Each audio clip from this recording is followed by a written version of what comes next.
Hassanamesit Woods. It's a place that may be familiar to many of you. Maybe you hiked the trails or walked your dog here. What you may not know is that there is a rich history behind these woods and the town we call Grafton.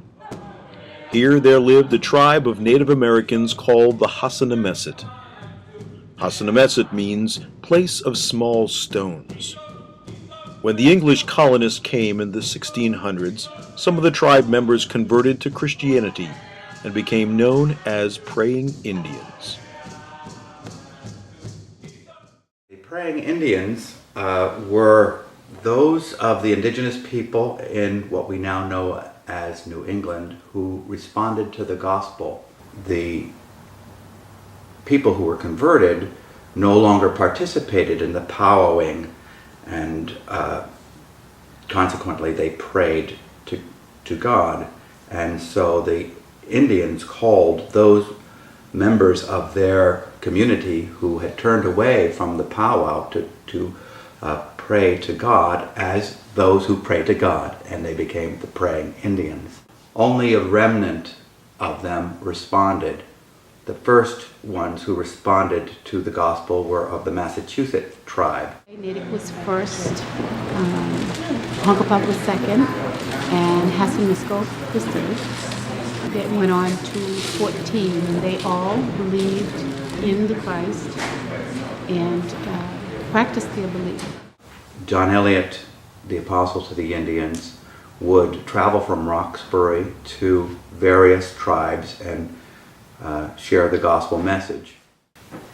He originally was from England. He was born in Whitford in Hertfordshire. Eliot was a man of great courage as well as persistence. Not only did he develop a way of communicating the gospel through the Algonquin language in a way that was sensitive to their culture, he learned to appreciate the culture of the native people, but he also became an advocate for human rights. Many people don't realize this, but he was involved even then in the emancipation of slaves, Afro-Americans who had been put on to the Caribbean islands.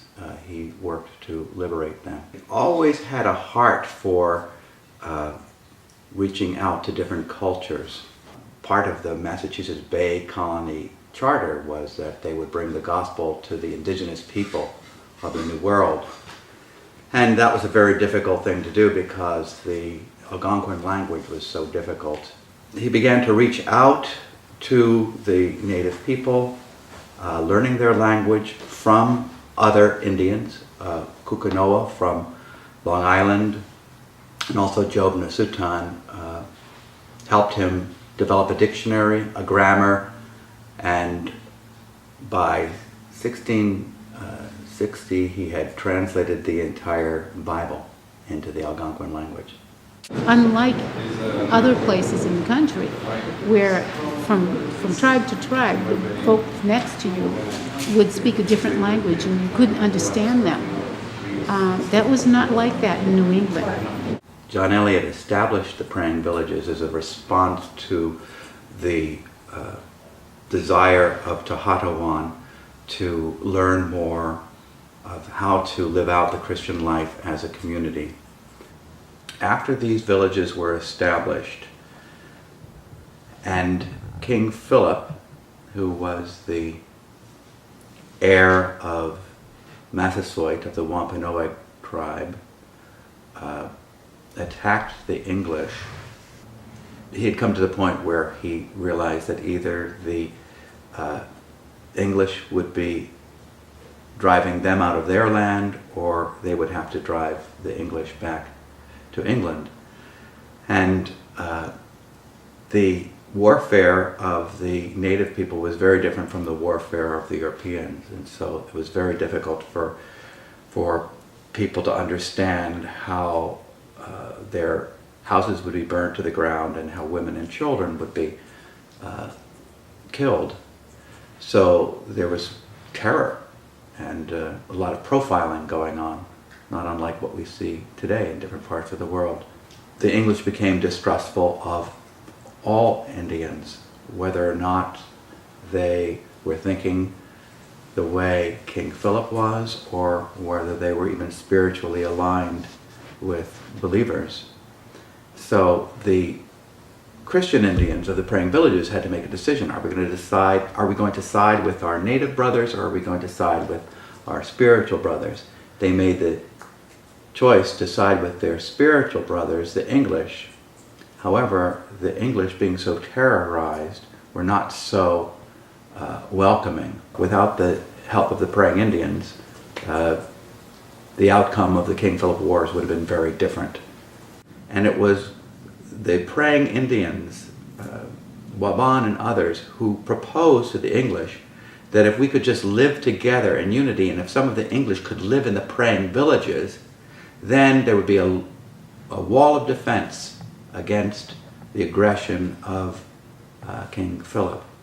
However, the English thought it would be too inconvenient to live in the praying villages. And so the peace plan that was proposed, particularly by the 7 praying villages that were in the inner ring, sort of where Route 495 is today, they could have made a big difference if the English had cooperated in averting the bloodshed. When King Philip got more aggressive, the English wanted to be sure that the Christian Indians wouldn't turn against them. John Eliot spoke up in their defense and wanted to keep them in a safe place. However, Governor Leverett at the time said that the only place they could go would be to Deer Island, and so they were quarantined for several months on Deer Island, and they were told that there they could not cut down trees or slaughter any of the livestock. And apart from the intervention of charitable people, they would starve to death. King Philip was eventually killed by one of his own men, and it was just a few months later, in 1675, I believe it was August of that year, that King Philip died, and that was the end of the King Philip Wars. It was the bloodiest war per capita in the history of our country. More Americans killed than in the Civil War per capita. So it was probably 1 out of every 8 men were killed. 13 villages destroyed completely. It was a very tough time in the history of our country, and a sad time too. When the praying Indians went back to their villages, they had discovered that the English had trashed their Bibles and destroyed their homes. There was very little for them to go back to. And apart from 7 adults in Hassanamesit, most of the others had either fled to join the Nipmuc peoples or to go to the praying villages in Natick or in Marlborough. The amazing thing was that the Christian Indians chose to forgive the English. In 2004, Grafton voted to purchase land for the Hassanamesit Woods Preservation Project. A team led by Dr. Stephen Mrzowski of the Fisk Center for Archaeological Research at UMass Boston obtained permission to begin a dig at the Hassanamesit Woods shortly after its purchase. They have continued digging yearly and still do so today. It was mainly brought on by the idea that the town was considering buying this piece of property. It was for sale by an individual who owned it, and actually the Trust for Public Land, which started here in the Commonwealth, stepped in and chose to buy the property because they felt that it had recreational, conservation, and historic significance. So rather than it just be developed into housing, they bought it and they convinced the town of Grafton to purchase it. one of the things that they wanted to know was more about the history of the property. So they hired us at the Fisk Center for Archaeological Research at the University of Massachusetts at Boston to do what we call an archaeological survey of the property. We found sites ranging from 7,000 years old all the way up to right now, and working collaboratively with the town of Grafton and the Nipmuc Nation, we made the decision to investigate this one part of the property, which is a farmstead from the 18th century, in greater detail. And we've been doing that since 2006. And every June we have an archaeological field school that trains undergraduate and graduate students. And we do all of this in collaboration with the Nipmuc. One of the things that we can tell you about the people who lived on this land was that their material world, what we call their materiality, looked a lot like everybody else's that lived in the community. This was a gathering place for larger numbers of people. We know that because of the amount of artifacts we found, most of which are related to the preparation and consumption of food, like most human beings. It's a history that's not unlike any of the other people living in the area. It's one of the great sort of axioms of archaeology is humans are humans no matter where they are.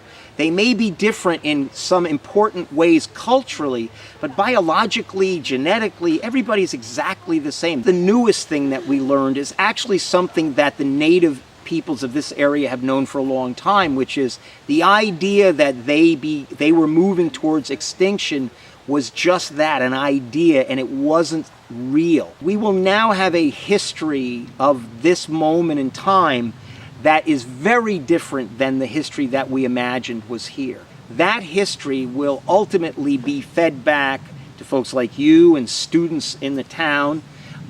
It'll be part of an educational program at the university level. And we will actually write books about this project. We have one in the works that we're doing now. We've decided, we just actually recently made this decision, that it'll be a popular book. It'll be a book that anybody could pick up and read.